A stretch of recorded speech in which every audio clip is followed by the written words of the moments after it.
Hey there, my name is Shane Craddock, and this is the Inner Edge podcast, where I share a different take on how to lead and live a sustainable, high performance life.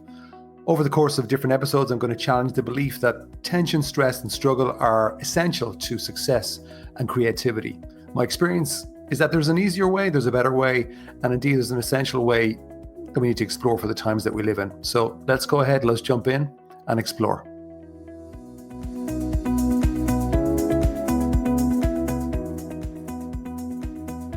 Hello there, and welcome to today's episode of The Inner Edge with me, Shane Craddock.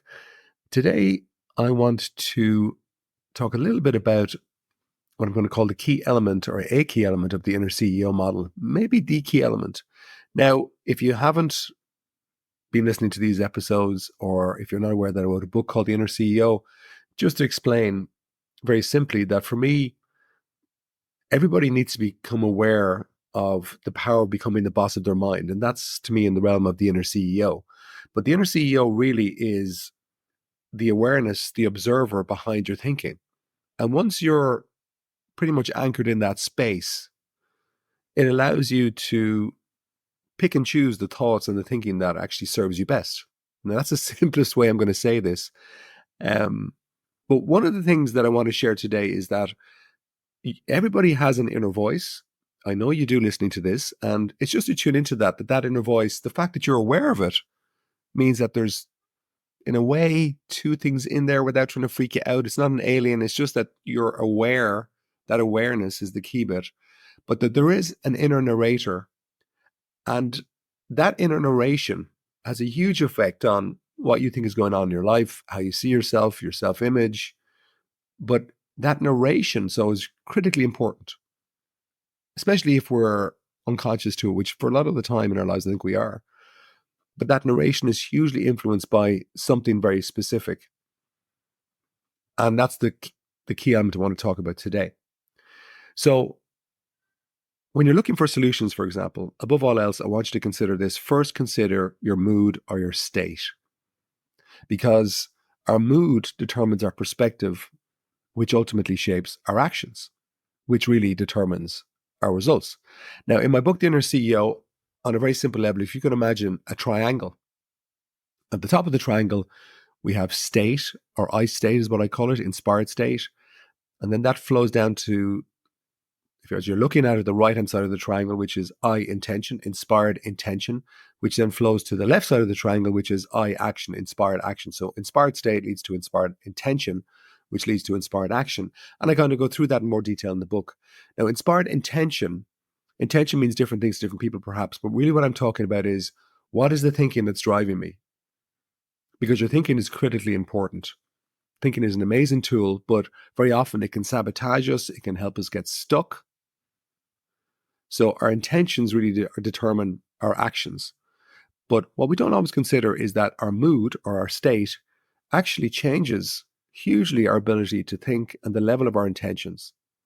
So once we change our state, as I'll say to my clients, it ripples into our intentions. And intention really is everything. In terms of, it decides your direction, it decides what you want to create, it decides your level of self-belief and resilience in a way, because really it's harnessing the power of thought. Now, I think it's a universal experience from my own experience.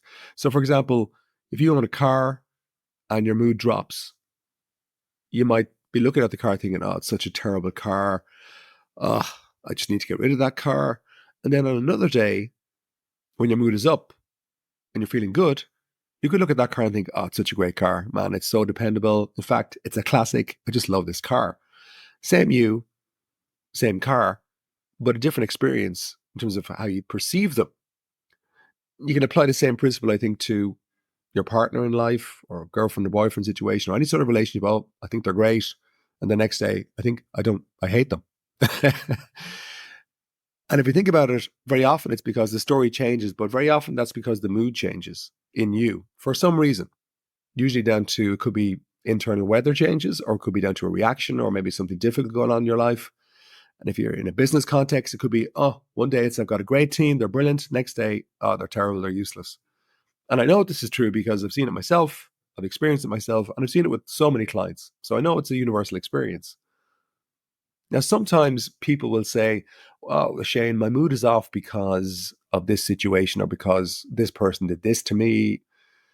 But you have to kind of break that down in terms of how you feel. So usually that's it's down to a mental reaction, an inner reaction. And we need to be aware that our thinking is affected by that reaction. So it's us that's really doing it to ourselves. And then our thinking, if it's changed, that changes how we feel, which changes our behavior, which changes our actions, good, bad, or indifferent.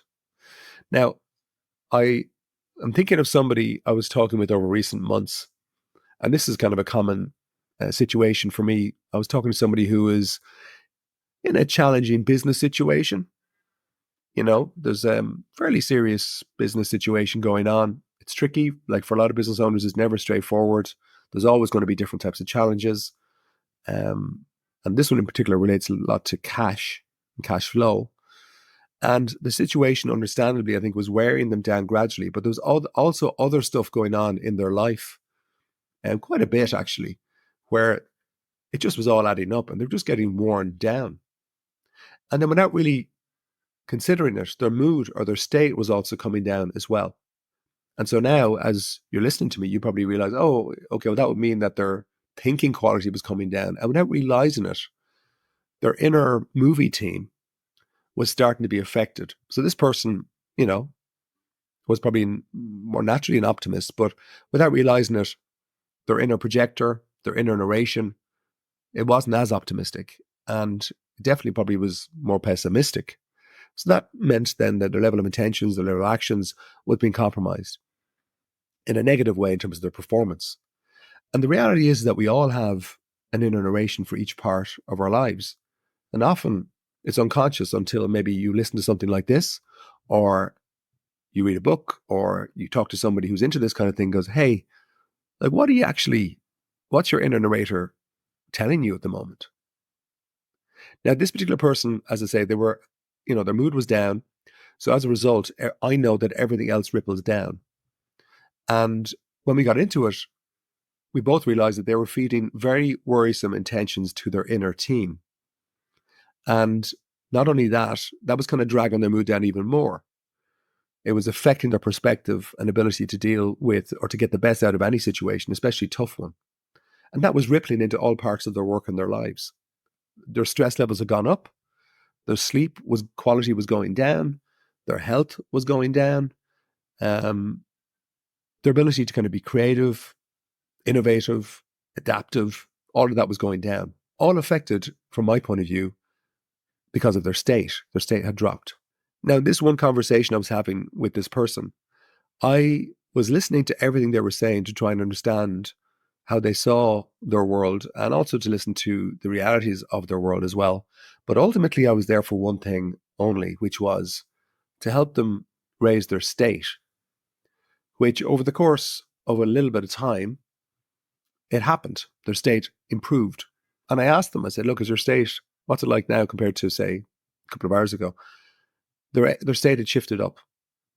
And because of that, then their energy shifted up and their thinking quality went up. They were more hopeful, they were more optimistic. Same situation, same person, but their energy had shifted up. And from my point of view, that's the key variable because now they're a level of thinking which affects their intentions, which affects their actions, were at a higher level. Now, they'd have to keep working to make sure that their inner hygiene, I guess, is the maybe expression to use, that they kind of keep it at that level. But we all got caught out because the inner narrator is very compelling. It will literally do everything to say, no, don't listen to this guy because this is the truth. But all I can say is from experience over the last 30 years, that's scary to say that out loud, Shane, it really is. But just check your mood. Now, for me personally, if my mood is below 7 out of 10, I really disregard whatever my inner narrator is saying. Because for me personally, it mightn't be for you, but for me, when my mood goes below 7 out of 10, I know the narration is not as good. It's not as positive. And also it compromises reality. And even if it's above 7 out of 10, I still will question it.